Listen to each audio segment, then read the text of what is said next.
Assalamualaikum siswa hebat. Selamat datang di pelajaran Bahasa Indonesia kelas 12. Semoga siswa semua selalu sehat dan berbahagia ya.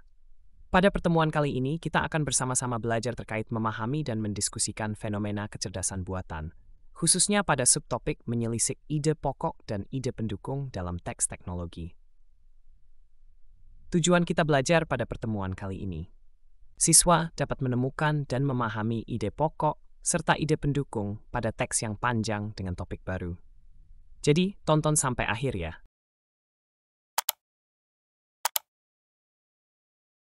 Jika kita berbicara tentang robot dan masa depan, apakah kelak pekerjaan manusia akan tergantikan oleh robot? Pertanyaan ini setidaknya tergambar pada poster ini. Ada 7 pekerjaan yang ditengarai bakal tergantikan oleh robot, sehingga peran manusia sebagai pekerja semakin berkurang. Robot pada awal penciptaannya masihlah sederhana dan hanya mampu bergerak secara mekanis.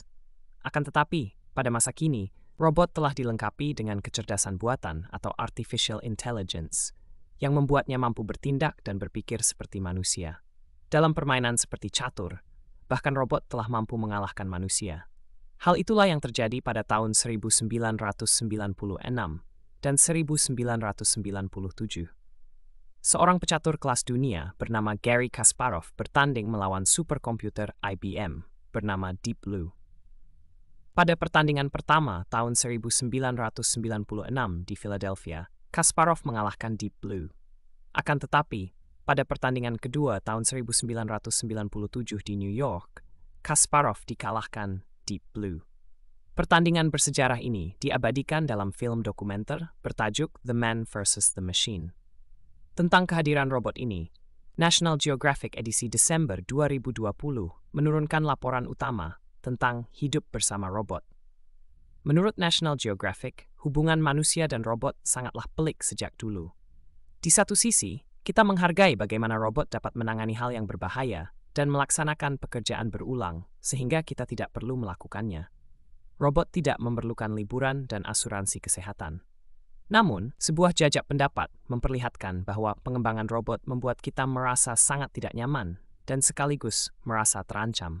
Hasil survei Pew Research Center setelah 2017 menemukan lebih dari 80% orang Amerika percaya bahwa pada tahun 2050, robot akan mengerjakan lebih banyak pekerjaan dari yang kini dilakukan manusia. Sekitar 70% dari mereka percaya akan membuat kesenjangan ekonomi semakin buruk. Siswa hebat, setelah kita menyimak pengantar tentang peluang robot dapat menggantikan pekerjaan manusia tadi. Selanjutnya kita masuk ke pelajaran inti, yaitu menyelisik ide pokok dan ide pendukung dalam teks teknologi. Kita awali dengan kegiatan 1, membaca dengan saksama teks berjudul Mengenal Kecerdasan Buatan oleh Bambang Trim. Di dalamnya terdapat ide pokok dan beberapa ide pendukung. Siswa semua dapat membacanya di buku paket halaman 76 sampai 78. Kecerdasan buatan atau disebut artificial intelligence atau AI boleh jadi baru kalian dengar. Akan tetapi, pada masa kini AI telah berkembang di dalam kehidupan manusia. Contohnya, AI dibenamkan ke dalam gawai seperti ponsel pintar, komputer atau laptop, bahkan sebuah mobil. Istilah AI atau kecerdasan buatan kali pertama diperkenalkan pada sekolah musim panas di Dartmouth. John McCarthy yang menggagas pertemuan para ilmuwan AI tersebut, kemudian dijuluki sebagai Bapak AI. Walaupun pertemuan serius baru dimulai pada tahun 1956, teori tentang AI sudah muncul sejak tahun 1941. Perkembangan AI sangat terkait dengan penemuan robot, serta penemuan komputer dan pemrograman.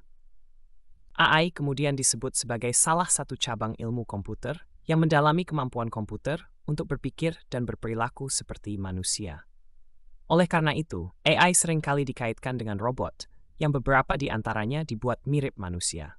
Akan tetapi, AI kini tidak terbatas pada kemampuan manusia yang dibenamkan pada robot atau asisten maya yang terdapat pada mesin peramban seperti Google, Google Assistant, dan pada perangkat keluaran Apple, Siri. AI juga dibenamkan di dalam berbagai mesin dengan kemampuan yang mencengangkan. Lebih jauh tentang kecerdasan buatan. Apa definisi kecerdasan buatan? Kecerdasan buatan atau AI adalah simulasi dari kecerdasan yang dimiliki oleh manusia yang dimodelkan di dalam mesin dan diprogram agar mampu berpikir seperti halnya manusia. Menurut MacLeod Jr. dan Scheele 2004, kecerdasan buatan adalah aktivitas penyediaan mesin seperti komputer, dengan kemampuan untuk menampilkan perilaku yang dianggap sama cerdasnya apabila kemampuan tersebut ditampilkan oleh manusia.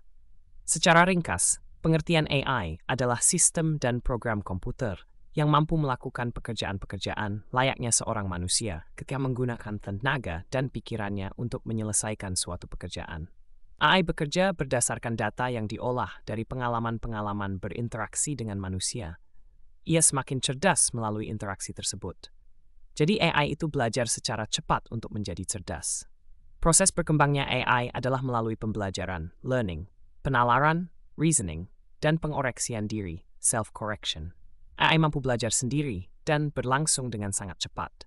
Bahkan ia mampu belajar dari kesalahan yang pernah dibuatnya. Hal itulah yang terjadi pada Deep Blue, sehingga kemudian mampu mengalahkan Garry Kasparov. Deep Blue belajar dari kekalahannya dari Kasparov. Ia mengulang kembali langkah-langkah yang telah dilakukan, serta belajar dengan simulasi langkah baru. Bagaimana? Apakah kalian sudah paham tentang AI, atau masih bingung bagaimana cara kerjanya? Satu lagi contoh menarik tentang AlphaGo, sebuah program komputer yang dibuat untuk bertanding dalam game Go melawan manusia. Awal dikembangkan, AlphaGo diberi data 100.000 pertandingan Go untuk dipelajari. Selanjutnya, AlphaGo bermain Go dengan dirinya sendiri. Kalian dapat bayangkan seseorang bermain catur dengan dirinya sendiri. AlphaGo belajar dari dirinya sendiri. Setiap ia kalah, ia akan memperbaiki permainannya. Tahukah kalian bahwa proses permainan ini dapat diulang AlphaGo hingga jutaan kali? Kelebihan AlphaGo yang berbasis AI dibandingkan manusia sangatlah kentara. AI dapat menyimulasikan beberapa pertandingan dalam satu waktu secara bersamaan yang tidak mungkin dilakukan manusia. Pengalaman AlphaGo dan hasil belajarnya berkali lipat manusia. AlphaGo membuktikannya dengan meraih predikat juara dunia Go pada tahun 2016, mengalahkan juara dunia sebelumnya. Kesimpulan tentang kecerdasan buatan. AI atau kecerdasan buatan dapat melakukan di antara keempat aspek berikut ini. 1. Kemampuan sistem yang bertindak seperti manusia. 2. Kemampuan sistem yang dapat berpikir seperti manusia. 3. Kemampuan sistem yang mampu berpikir secara rasional. Dan 4. Kemampuan sistem yang mampu bertindak secara rasional. Hadirnya AI yang kini dapat kalian lihat dan rasakan adalah ketika menggunakan media sosial, sebut saja Facebook. Ketika kalian mengeposkan sebuah foto kegiatan, Facebook dengan teknologi deepface mampu mengenali orang-orang di dalam foto tersebut, sehingga kalian tidak perlu lagi menandai orang di dalam foto tersebut.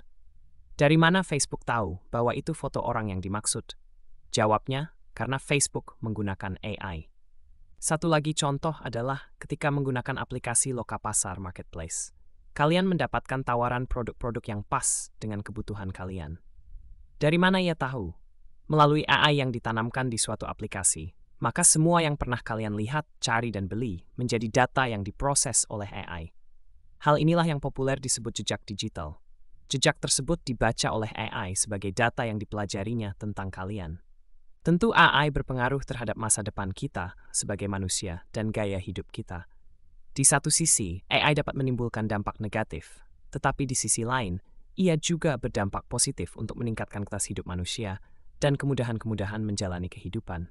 Meskipun pada akhirnya ada pekerjaan-pekerjaan yang tergantikan oleh AI atau robot berbasis AI, justru ada juga pekerjaan-pekerjaan baru yang muncul karena AI.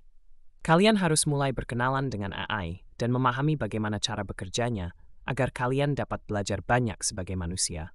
AI memberi pesan kepada kita untuk belajar sepanjang hayat dan tidak terbatas. Siswa hebat. Setelah kita menyelesaikan kegiatan 1, berikutnya kita masuk ke kegiatan 2, yaitu memahami ide pokok dan ide pendukung. Di kelas 11, kalian telah mempelajari tentang ide pokok dan ide pendukung dalam sebuah teks. Uraian berikut ini akan kembali memantik ingatan kalian tentang ide pokok dan ide pendukung. Ide pokok atau ide utama di dalam sebuah teks dapat diketahui melalui judul teks, kata kunci, dan kalimat utama pada setiap paragraf. Adapun ide pendukung di dalam suatu teks terdapat pada subjudul atau pada kalimat penjelas di dalam paragraf. Kalian dapat membandingkan ide pokok dan ide pendukung dari satu paragraf pada contoh berikut ini. Kelebihan AlphaGo yang berbasis AI dibandingkan manusia sangatlah kentara. AI dapat menyimulasikan beberapa pertandingan dalam satu waktu secara bersamaan yang tidak mungkin dilakukan manusia. Pengalaman AlphaGo dan hasil belajarnya berkali lipat manusia. AlphaGo membuktikannya dengan meraih predikat juara dunia Go pada tahun 2016, mengalahkan juara dunia sebelumnya. Ide pokok paragraf ialah kalimat berwarna merah yang terdapat pada awal paragraf. Kalimat itu disebut kalimat utama atau kalimat pokok. Kalimat-kalimat lain disebut kalimat penjelas atau kalimat pengembang. Paragraf yang kalimat utamanya berada di awal disebut paragraf deduktif. Adapun paragraf yang kalimat utamanya berada di akhir disebut paragraf induktif. Selain itu, ada yang disebut paragraf campuran, adalah paragraf yang kalimat utamanya berada di awal dan di akhir paragraf. Cermati contoh berikut ini yang diambil dari poster berikut. Ide pokok, 7 pekerjaan yang bakal digantikan robot. Lalu, ide pendukungnya berbunyi, A. Perkembangan teknologi dan kecerdasan buatan. B. Contoh pekerjaan yang tergantikan robot. Pengacara, sopir, analis keuangan, koki, tenaga kesehatan, buruh bangunan, pegawai administrasi. Siswa hebat. Sebuah teks yang panjang seperti buku juga mengandung ide pokok dan ide pendukung. Untuk memahami ide pokok dan ide pendukung pada sebuah teks yang panjang seperti buku, kita dapat menemukannya pada bagian-bagian berikut ini. 1. Judul yang tercantum pada cover depan. Judul disebut juga sebagai kepala karangan. Judul yang baik selalu menyiratkan isi buku, terutama di dalam buku-buku non-fiksi. Judul ada yang dibuat 2 bagian, yaitu induk judul dan anak judul. Pada contoh cover berikut hanya terdapat 1 bagian judul. Apa yang tersirat di benakmu ketika membaca judul ini? Revolusi Industri Keempat karya Klaus Schwab. 2. Teks suara buku atau ikhtisar pada cover belakang. Kalian mungkin tidak secara utuh mengetahui ide pokok penulis hanya dari judul buku. Kalian dapat dibantu memahami ide pokok melalui ringkasan isi buku yang terdapat di cover belakang buku. Pada buku fiksi, ringkasan ini disebut sinopsis. Adapun pada buku non-fiksi dikenal istilah wara atau dalam bahasa Inggris disebut blurb. 3. Daftar isi buku. Daftar isi pada buku menyiratkan isi buku secara utuh. Di dalam daftar isi terdapat judul bab, subbab, bahkan subsubbab. Perhatikan contoh berikut. Secara cepat, kalian dapat melihat bahwa buku karya Klaus Schwab terdiri atas 3 bab dan 1 bab penutup. Keempat bab itu mendukung ide pokok dari judul buku Revolusi Industri Keempat, yaitu bab 1, Revolusi Industri Keempat, bab 2, Poros-poros penggerak, dan bab 3, Dampak. Selanjutnya, setiap bab dikembangkan lagi dengan subbab. Kalian dapat merasakan betapa kompleksnya sebuah ide yang dituliskan ke dalam buku non-fiksi seperti karya Klaus Schwab ini. Lantas, mengapa kalian perlu memahami ide pokok dan ide pendukung yang terdapat pada sebuah teks? Tujuannya agar kalian dapat dengan mudah memahami maksud penulis. Sebaliknya, jika kalian sebagai penulis, kalian harus menguraikan ide pokok secara sistematis ke dalam ide pendukung. Siswa hebat, untuk menguji pemahamannya, ayo berlatih. Jawablah pertanyaan-pertanyaan berikut berdasarkan artikel Mengenal Kecerdasan Buatan. Pak Guru berbagi saran jawabannya. Soal pertama, sebutkanlah dalam 1 kalimat tentang ide pokok artikel Mengenal Kecerdasan Buatan. Jawabannya, ide pokok teks tersebut menyangkut berkaitan dengan pengertian, sejarah, dan perkembangan kecerdasan buatan. Soal kedua, sebutkanlah ide pendukung apa saja yang terdapat pada artikel Mengenal Kecerdasan Buatan. Jawabannya, ada beberapa ide pendukung, yaitu John McCarthy yang menggagas pertemuan para ilmuwan AI tersebut, kemudian dijuluki sebagai Bapak AI. Ide pendukung berikutnya, AI mampu belajar sendiri dan berlangsung dengan sangat cepat, bahkan ia mampu belajar dari kesalahan yang pernah dibuatnya. Selanjutnya, AI bekerja berdasarkan data yang diolah dari pengalaman-pengalaman berinteraksi dengan manusia. Berikutnya, di satu sisi AI dapat menimbulkan dampak negatif, tetapi di sisi lain, ia juga berdampak positif untuk meningkatkan kualitas hidup manusia dan kemudahan-kemudahan menjalani kehidupan. Intinya, ide pendukung teks tersebut dapat diringkas menjadi sejarah kecerdasan buatan, pengertian kecerdasan buatan, manfaat kecerdasan buatan, perkembangan kecerdasan buatan, dan tantangan kecerdasan buatan. Selengkapnya, siswa semua dapat menambahkannya sendiri. Soal ketiga, apa saja hal menarik menurut kalian dari isi artikel Mengenal Kecerdasan Buatan? Saran jawabannya, kecerdasan buatan sudah berkembang pesat dalam beberapa waktu terakhir, mempunyai potensi untuk dapat mengubah berbagai bidang kehidupan. Kecerdasan buatan ini perlu dikembangkan secara bertanggung jawab agar tidak terjadi hal-hal yang tidak diinginkan. Soal keempat, carilah sebuah buku bacaan non-fiksi. Kemudian jelaskan judul buku, penulis, ide pokoknya, dan lain-lain. Saran jawabannya. Judul buku, The Power of Habit. Penulis Charles Duhigg. Penerbit Random House. Tahun terbit 2012. Ringkasan isi buku.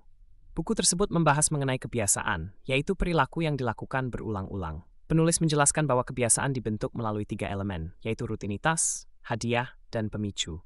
Rutinitas adalah tindakan yang dilakukan. Hadiah adalah konsekuensi dari rutinitas. Sementara pemicu adalah hal-hal yang memulai kebiasaan. Ide pokok dari buku tersebut ialah, kebiasaan merupakan suatu perilaku yang dibentuk oleh 3 elemen, yaitu rutinitas, hadiah, dan pemicu. Ide pendukungnya yaitu, pemicu yang dapat berupa internal maupun eksternal. Rutinitas dapat berupa tindakan fisik, mental, atau emosional.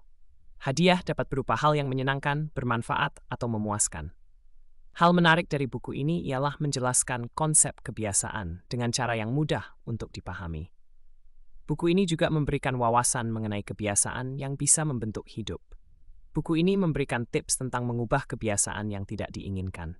Siswa hebat menemukan dan memahami ide pokok serta ide pendukung pada teks yang panjang dengan topik baru, sudah semua Pak Guru jelaskan. Semoga dapat dipahami ya. Sebelum diakhiri, Pak Guru berikan penguatan lewat kesimpulan. Kesimpulan pertama, ide pokok atau ide utama di dalam sebuah teks dapat diketahui melalui judul teks, kata kunci, dan kalimat utama pada setiap paragraf. Adapun ide pendukung di dalam suatu teks terdapat pada subjudul atau pada kalimat penjelas di dalam paragraf. Kedua, paragraf yang kalimat utamanya berada di awal disebut paragraf deduktif. Adapun paragraf yang kalimat utamanya berada di akhir disebut paragraf induktif. Selain itu, paragraf yang kalimat utamanya berada di awal dan di akhir paragraf disebut campuran. Ketiga, tujuan memahami ide pokok dan ide pendukung dalam sebuah teks ialah agar dapat dengan mudah memahami maksud penulis. Siswa hebat. Terima kasih sudah menonton sampai akhir. Tetap semangat dalam berkarya. Semoga bermanfaat. Wassalamualaikum warahmatullahi wabarakatuh.